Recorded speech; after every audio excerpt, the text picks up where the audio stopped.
matagumpay na buhay.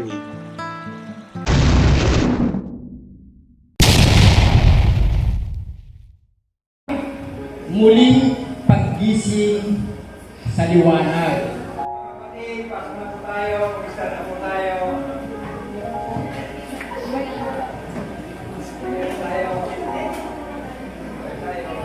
Ang buhay ng Kristiyano ay masayang tunay. Masayang tunay. Masayang tunay. Kristiyano ay masayang tunay. Masayang tunay. Bless mga kapatid, tayo pinagpala ng Diyos. Tayo ay lumayo at tayo ay sasamahan ng Diyos sa ating buhay. God bless. Sa simula, si Ana at Marco ay isang mag-asawang buong pusong naglilingkod sa Diyos. Aktibo sila sa simbahan at masaya sa kanilang pananampalataya. Diba? Masaya ng gawain ng Diyos, no? Oo, mahal. Kitang-kita mo ang talagang presensya ng Panginoon sa akin. Kaya, Sana sa susunod na linggo, mahal. Maaga tayo, maaga kang gumising, mahal. oo, mahal.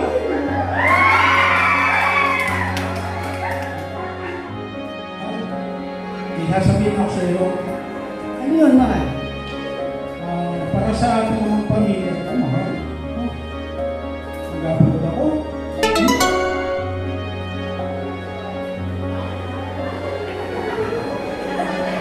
Bakit mahal? Nasabi ko lang sa iyo, mahal. Nalungkot ka. Mahal. Pag-iisipan ko mo. Ba't di ko kayo, mahal? Kaya na natin, mahal. Para sa Paano mo naman kami, mahal? May anak na tayo, iiwanan mo ako. naman ang Panginoon, mahal. Hindi tayo pababayaan. Ay, paano, mahal? Yung gawain ng Diyos. Paano? Hindi ko yung araw ng linggo, mahal. Hindi mo mga susuportahan, mahal. Dapat suportahan mo ako para sa ating pamilya. Mahal, pag-iisipan ko muna.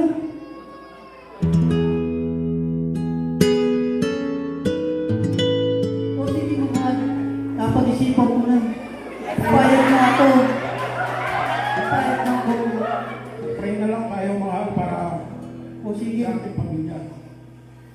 Amang Diyos ng Panginoon sa kami po yung mga natin dumulog sa iyo sa oras na ito, sa aking asawa na mag-iibang na siya mahal. Gabay mo po siya. In Jesus' name I pray. Amen.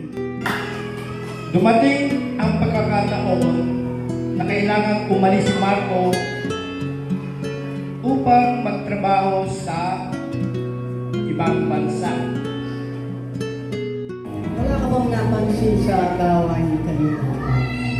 Meron pong mahal para ako lang makapansin kanina. Parang hindi na tayo pinapansin.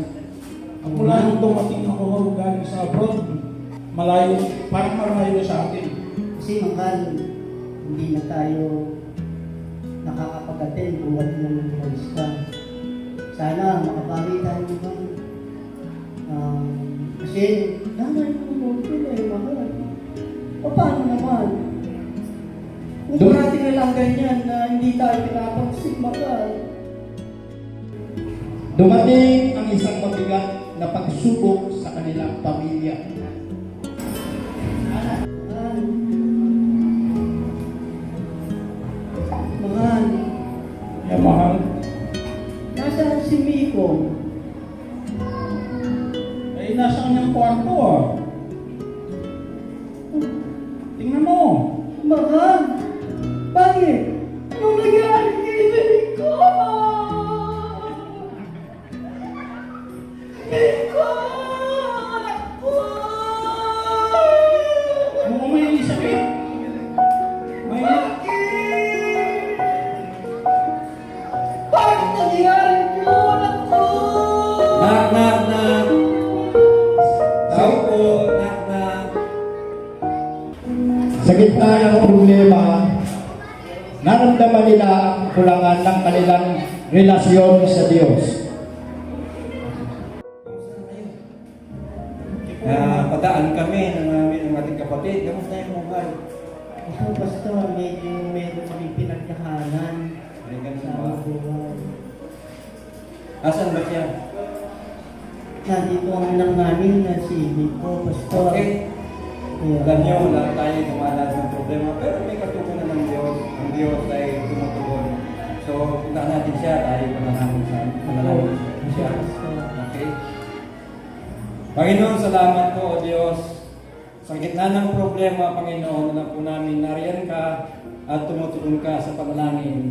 Patuloy po namin dadalangin, O Diyos, si Miko, nakalang anak. Dalangin po namin ang iyong kagalingan ng siyang dumaloy sa kanyang buhay. I pray, O Diyos, marasasan po namin ang iyong kabutihan sa pangalan ni Jesus.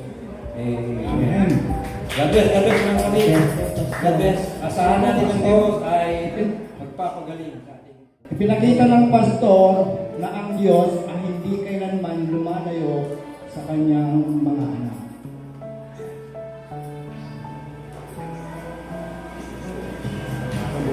Sa pamamagitan ng pananalangin, muli na lang naramdaman ang presensya na Huwag yung pinanalangin ni Pastor ang ating anak na si Nico. Sumigla na ang katawan niya. Sumigla na ang katawan ko na bigat na dinadala ko buhay nung nag-abroad ka. Kaya salamat. Kaya sabi ko, mahal, maaga nang magsahin, kakain tayo, at saka maaga tayo makapagsimba. Oo, mahal. Ito na, mahal. Nakahanda na. Nandito na. Baka mahuli tayo sa gawain ng Diyos. Salamat po, Lord, sa kagalingan ng aking anak. Okay, tayo pumasok na, tayo magsimula na sa ating gawain at tayo magsimula sa kanya. sa sandaling iyon, nagsimulang manumbalik ang kanilang pananampalataya. Okay. Kumusta God po? bless mga kapatid. Tama, mga kapatid. God bless.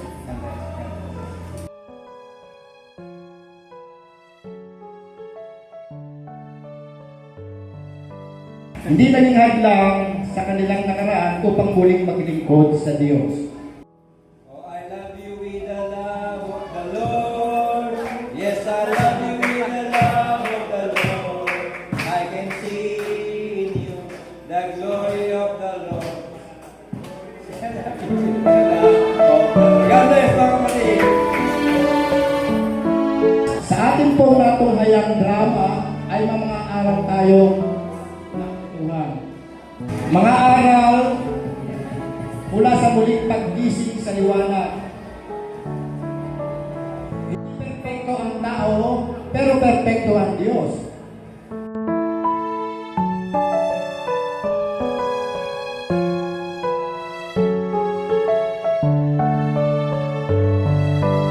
God is with us because He is our Emmanuel. Always remember at sulit.